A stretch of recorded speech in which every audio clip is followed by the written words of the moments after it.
adlaw mga kapamilya, among ihatod kaninyo ang mga balita nga among gibantayan sud sa usa ka semana sa lain-laing riyon sa atong nasod. Ako si Annie Perez ug kini ang TV Patrol Regional.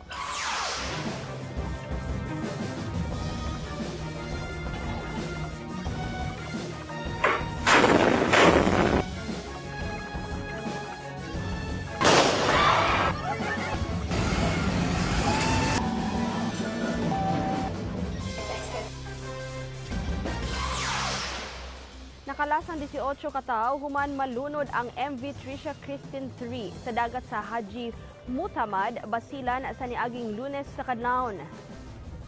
Lakip niini ang 8 ka buwan nga masuso kansang mga ginikanan na luwas. Sa datos sa Philippine Coast Guard, 317 ang naluwas sa lain-laing search and rescue team ug mga mananagat sa Baluk-Baluk Island. Gidala sa Isabela City, Basilan ang kadaghanan sa mga naluwas, samtang kapin sa 90 ang gibalik sa Zamboanga. Gikan sa pier sa Zamboanga ang di pasero ang barko. Nibiyahe ni paingon sa Hulo-Sulu diin kapin sa 3 ka gatos ang nisakay. Matod sa Philippine Coast Guard, dili puno kun overloaded ang barko. Gibasol ang bati nga dagan sa panahon, ingon man ang kusog nga hapak sa bawd nga moy hinungdan sa trahedya. Matod sa Allison Shipping Lines, ang tag-iya sa nalunod nga barko, dali silang niresponde human makadawat og distress call. Nakigalayo na sila sa PCG ug nipaabot sa ilang pahasubo sa kabanay sa mga namatay. Niadtong Martes, gimando ni Acting Department of Transportation Secretary Giovanni Lopez ang grounding kun ang pagdili nga mobiyahe ang tibuok passenger fleet sa Allison. Gimando sab ni Lopez ang Maritime Industry Authority o Marina nga magsumite og kompleto og komprehensibong maritime safety audit report sa tanang mga barko ug tripulante sa Allison sud sa napo ka adlaw. Nabangala ng 6 kapatayng lawas sa nalunod nga motorbangka Amihera human ang search and rescue mission sa Philippine Coast Guard Navy sa dagat tunga-tunga sa Davao ug Sarangani Province. Nakitaan sa usa ka fishing fleet Sabado sa buntag ang 4 kapatayng lawas nga nagtapad uban ang mga bahin sa bangka. Nahimutang 16.2 nautical miles gikan sa Maitom, Sarangani Province. Nakitaan sab sa BRP Tagbanwa ang usa pa kapatayng lawas duol sa lungsod sa Kiamba. Samtang nakitaan sa Buka Point, lungsod sa Maasim ang lain nga lawas. Doon na pay gipangita nga 9 ka pasahero sa bangka. Nalunod ang motorbangka Amihara samtang nagpaingon sa usa ka fishing trip sa Governor Generoso, Davao Oriental ni adtong Enero 18.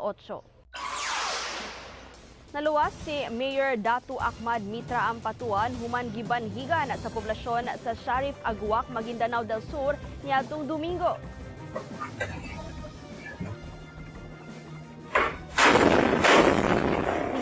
Sa usa ka minivan sa kilid sa karsada ang usa ka lalaki ug gitira ang itom nga sakyanan sa mayor nga naa sa atbang gamit ang rocket propelled grenade kun RPG. Matod sa hepe sa Sharif Aguac Municipal Police Station, naa sa sakyanan si Mayor Mitra ug ang iyang driver dihang nahitabo ang insidente. Samdan ang 2 ka escort sa mayor. Pipila ka oras human ang ambush, 3 ka lalaki nga sakay og minivan ang nakit ang patay sa Barangay Meta, lungsod sa Dato Unsay. Gikumpirmar sa 6th Infantry Division sa Philippine Army nga sila ang mga sospek sa pagpamanhig. Gituohang mga hired guns ang mga lalaki.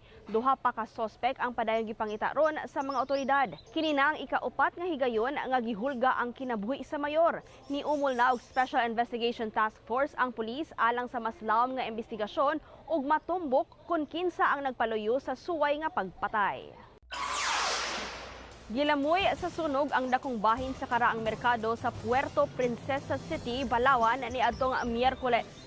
Kapin sa 3 ka oras nga nagtinabangay ang mga sakop sa Bureau of Fire Protection, Philippine Coast Guard ug City Disaster Risk Reduction and Management Office aron mapaong ang kayo. Nagpadana sab ang Philippine Air Force og helicopter aron magsabwag og tubig. Lakip sa nasunog mao ang mga tindahan sa plastik, utan, ukay-ukay ug mga handicraft. Naapil pa ang pipila ka mga sakyanan, istruktura ug mga tindahan sa laing bahin sa karsada. Nagpadayon ng investigasyon sa hinungdan sa kayo. Samdan ang lalaking pasahero human nga nagmaoy dihang gipusil sa airport police sa Iloilo International Airport sa Kabatuan, Iloilo sa niaging Miyerkules.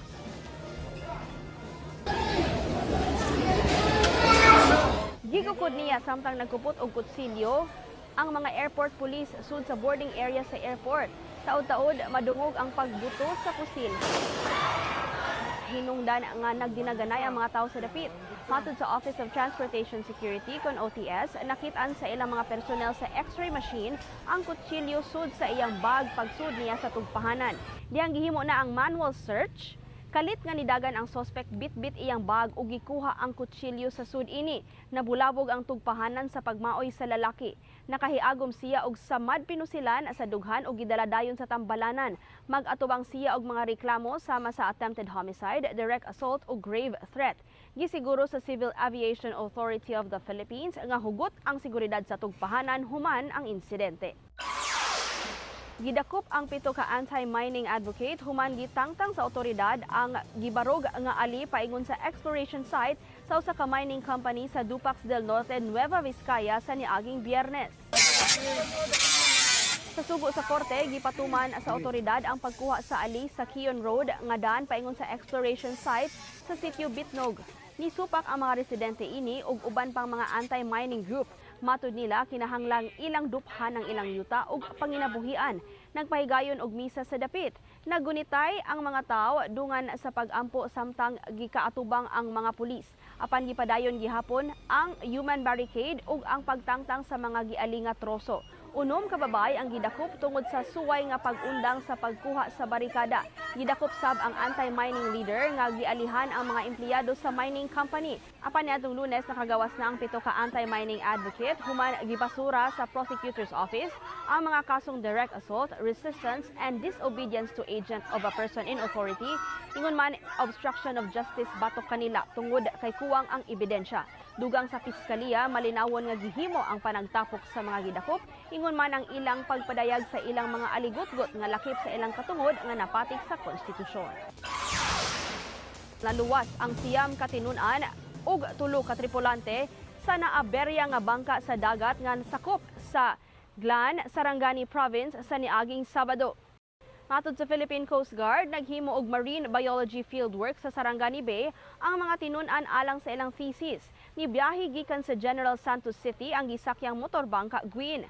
Apan sa tunga-tunga sa biyahe, dunay kakulian ang makina sa bangka tunga-tunga sa laod ug naguba ang katig tungod sa kakusog sa bawd. Naara hinuon sa luwas nga kahimtang ang mga naluwas human gisuta sa medical team. Nasunog ang usa ka motorsiklo sa kilid sa National Highway sa barangay sa East Sarat, Ilocos Norte sa niaging Lunes. Sa investigasyon sa Bureau of Fire Protection, ni parada ang mga motorsiklo aron ipahuway ni dihang nikalit og kaylap ang kayo gikan sa makina niini. Paspas nga nidako ang kayo. Niresponde sab dayon ang mga personnel sa Bureau of Fire Protection aron mapaong ang kayo. Kapin sa 70 milyones pesos nga balor sa marijuana ang nasakmit sa buy-bust operation sa Bongaw, Tawi-Tawi sa niaging Lunes. Gidakop sa operasyon ang usa ka Malaysian ug kuyog niini ang kanhi chairman sa Sangguniang Kabataan sa Barangay Tubig Bo. Nakuha gikan nila ang mga vacuum-sealed nga plastic bag nga dunay ginadili nga droga. Naa na sa kustudiya sa Bongaw Municipal Police Station ang mga sospek. Samtang giguba sa mga pulis og operatiba sa Philippine Drug Enforcement Agency kon PDEA ang 186 milyones pesos nga balor sa marijuana nga nasakmit sa unom ka adlaw nga operasyon sa boundary sa Ilocos Region ug Cordillera Administrative Region. Nadiskubrihan ang 40 ka plantation sa bukid nga sakop sa Sugpon, Ilocos Sur ug Kibugan, Benguet. Nagtapok ang mga delegado gikan sa lain-lain nga nasud sa Cebu alang sa Association of Southeast Asian Nation kun ASEAN Tourism Forum 2026 sa niaging simana. Tunga-tunga sa forum, nisuroy ang mga delegado sa lain-laing mga heritage sites sa Cebu City, sama sa Basilica Menor del Santo Niño ug ang Fort San Pedro. Gilibot sa nila ang Casa Gorordo ug Museo Subo. Matud sa mga opisyal sa lokal nga kagamhanan sa Subo, buot nila nga mas mulambo pa ang turismo sa Subo, ilabi na nga niagi og daghang katalagman ang dakbayan ug ang probinsya sa niaging tuig. Gibuksan ni Tourism Secretary Cristina Frasco kinsa ang chairperson sa ASEAN Tourism Forum ang mga panagtigom sa Mactan Shrine.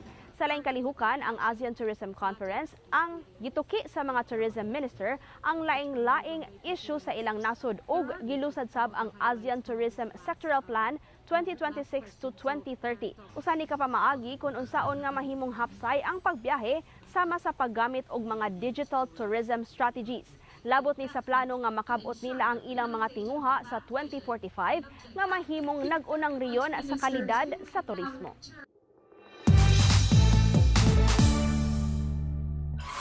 Giatangan sa mga fans ang reunion movie nilang Ann Curtis ug Jericho Rosales nga ang The Loved One. 10 years. It's a long time. Extra special ang salida sa duha ka premyadong aktor. Comeback movie ni Ann human ang 6 ka tuig, samtang kasaulugan ni sa 30 ka tuig ni Jericho sa industriya. Uwahing nagkuyog ang duha sa 2008 MMFF entry nga baler. Hinungdan nga gipangandaman ug maayo ang ilang pagparis ug balik karong 2026. Ipasalida sa mga sinihan ang The Loved One sa February 11. I love you. I think we're just too much for each other.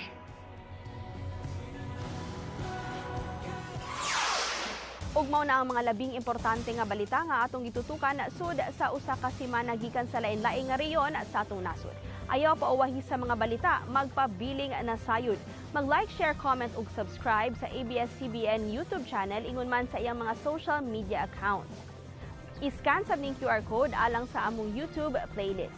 Taliwa sa mga hagit atong ipaambit ang gugma, kalipay ug paglaom ngadto sa usag-usa. Ako si Annie Perez. Daghang salamat ug padayon ta kapamilya.